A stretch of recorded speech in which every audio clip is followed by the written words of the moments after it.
no camper. There's no camper attached. The camper is in Camping World. Now let me talk to you about it. This, my friends, was the luxury that I did not have until I arrived to Bakersfield, California. Water's hot.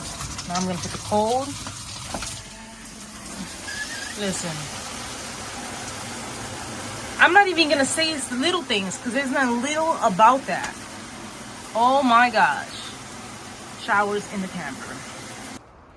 So you might know that I purchased a camper and literally got on the road. So it was winterized when I got it. And when I was ready to de-winterize it, the angle rod, which I'll point to, was out.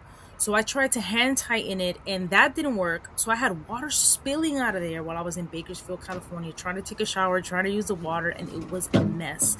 But luckily the Camping World staff helped me with that, and eventually I was able to tighten it and get that closed up so my camper's not leaking. Hey guys, so right when I thought that I performed the repairs that I needed to perform in Needles, I had a whole situation on my hands at Bakersfield, California. So first, thank you for your patience. I know this camera is a little bit more blurry, but it's the one that is working right now. So here we are with future Cristina.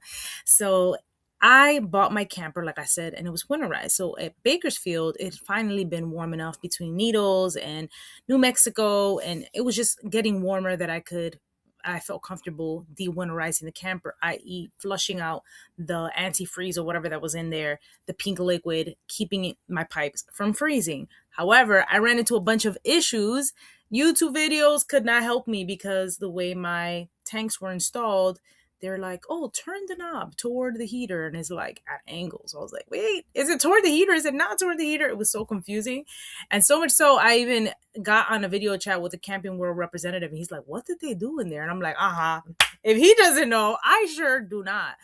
But we figured it out at Bakersfield with the help of the Camping World representative. And also I went to a Camping World and I got my brakes and my bearings checked and all that. I believe I talk about that in the video, so stay tuned for that. I had a little attitude situation that came up at the Bakersfield KOA. I talk about that. But all in all, it was my first time really getting down and dirty, trying to get a real repair done in the camper. And in the process, I learned where everything was at. So it was honestly very valuable for me. And of course, I had to use my phone a lot in that process, so I wasn't able to record like that. So unfortunately, we're talking it through, but hopefully you guys stick with me. All right, let's see if we can find what we're looking for.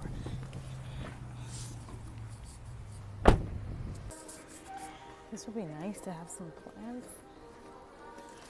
Oh, I want some plants.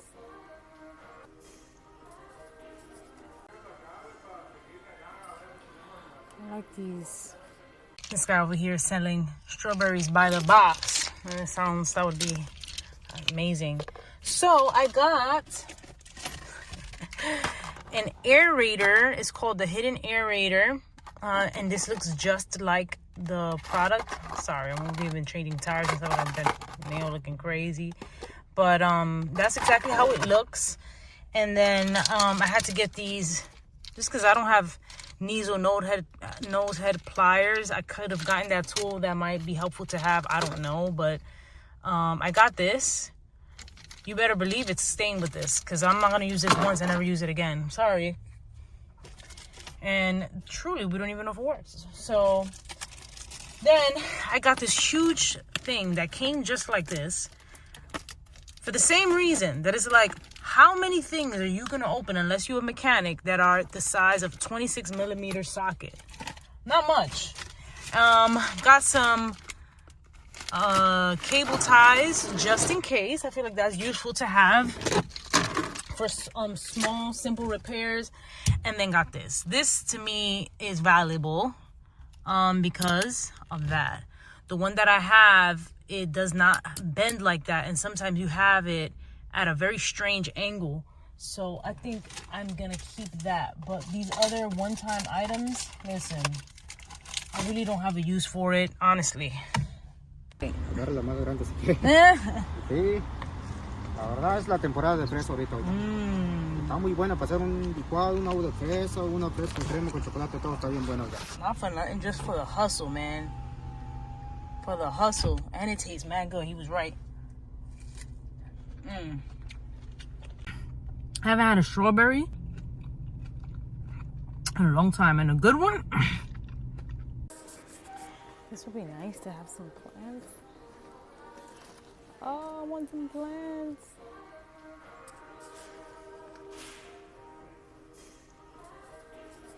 Some plants in the camper. I was on the phone when I arrived. It was definitely an RV resort. It was nice. I see why it seems like there's people who they live there and it's fancy. The only thing I didn't like was the attitudes. But at the same time, I understand. Like, if I'm paying extra, I don't know how much they charge. Their nightly fee was kind of light in comparison to other places I've stayed. So that's why I was surprised when I got there. There was gates opening up, like these lampposts everywhere, you know, palm trees, separated spots. Like, it was nice, honestly. And it turns out there was like a spa and pool inside that was nice. It was a setup that was a little bit more fancier than what I've been used to. Remember, I did not stay at these like $10 a night, $20 a night spots this whole trip. On average, I was paying, I want to say like $65 a night. There was one case I paid $39, and it was all the places were safe and had all the connections and everything, with the exception of that one time that I had to boondock at the gas station. So I arrived to this place. It's all nice. I set up. There's hardly anybody around me. It was great. I was like, let me try to connect everything. And then the leaks happen or whatever, but I'm able to take the shower. I use my water. Everything seems to be running good with just a couple little things. So I got to figure out why that's leaking, how to get that knob in there tight. And there is a Camping World. Just so happens to be, I learned there was a Camping World in Bakersfield.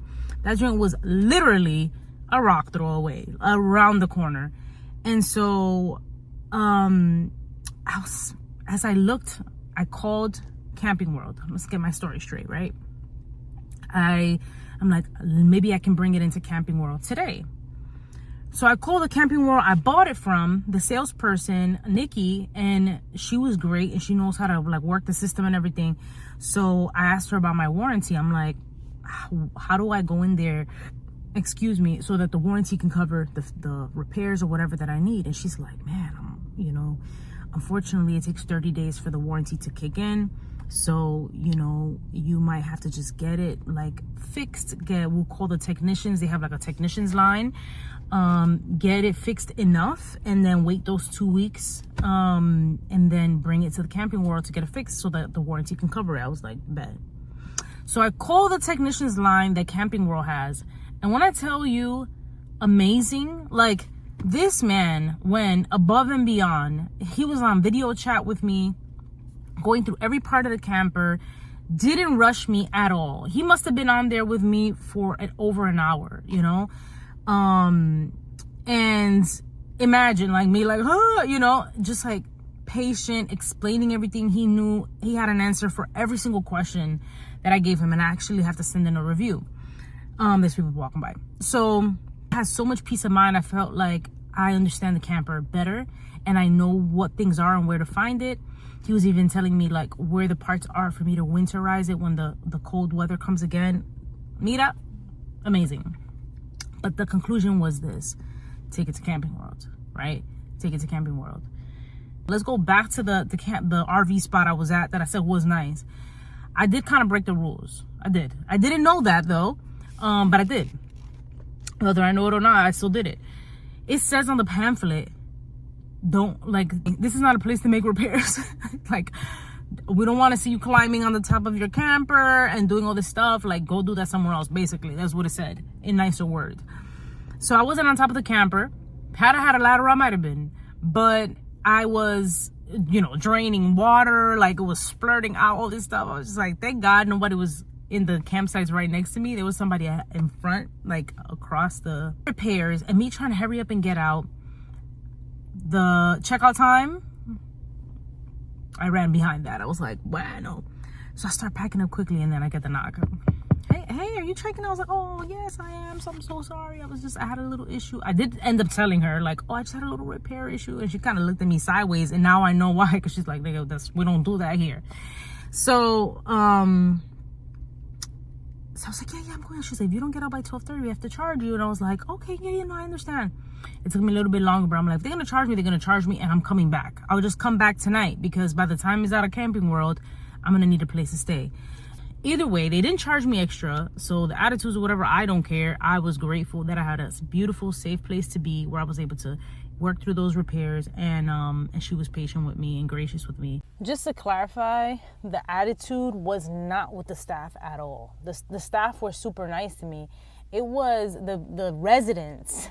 The residents were looking at me like, what are you doing here? You know, wherever I went, it's like, RV culture in most places, people are pretty friendly, you know, not that you have to say hi to everybody or talk to everybody, but, you know, everybody's just like, we here, like, we all part of this crazy group of people who want to RV and camp and live like this, you know, but people were looking at you nasty. Now, there were some really big, nice campers, and you just like, I think people forget that you're like, this is a glorified mobile home.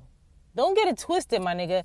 Don't get it twisted. I don't care if your rig, as they call it, costs you $40,000, $60,000, $100,000. You still a part of this mobile home community, you know? From the $10,000 campers to the more expensive ones. If a wind blows and there's a tornado, it's over for all of us. So don't. Yeah, we fixed the leak. Hot water. Cold water is working on all the faucets. This one's working great. It was like nothing coming out. I still want to replace that, but the one that I got wasn't the correct color, so I have to bring that back. But this was great. I think I'm gonna keep that. And then all the sockets I bought, I actually didn't use. I ended up using this, so I'm gonna take that back. So I'm about to take a shower, and I was using these gloves to tighten everything and wrenches and everything. So definitely feel happy and accomplished, but I'm ready to turn down for the night. Hear those sounds? That sounds like a big truck, but this All Loves RV has definitely been the loudest one yet, but it's still been pretty solid. So we are here in the Loves RV stop parking lot. Now this dude is going in. I haven't heard something like that all night, but right now that's what it is. So I just wanted to tell you guys something. This is one of those old school water pumps that I needed to ask to figure out. Of course, you want to be, let's be petty and drama filled, and let's see who is making all that noise, because why? Who? I don't even see it. ¿Quién está haciendo esa bulla? Don't tell me it's that Grand Cherokee. But I just did want to show a certain setup that I honestly appreciate. Just customization. Like outside, I know we got duct tape and everything. We're not talking about that, but it's like, one, I need a camera like that for the outside, so I know who's at the door before you over here opening shades and stuff. I would like to get that.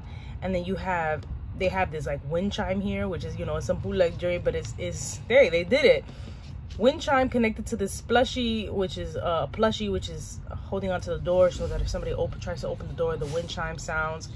They got a little hook there for their hose or rope or something. I don't know if it's like a dog leash or something. And yeah, and even like a holder for the broom. It's just something that I appreciate. RVers are just very, you know, like you make things up and customize your space. So quick benefit to traveling with the camper is I'm at a pit stop and I'm making myself a little bacon, egg, and cheese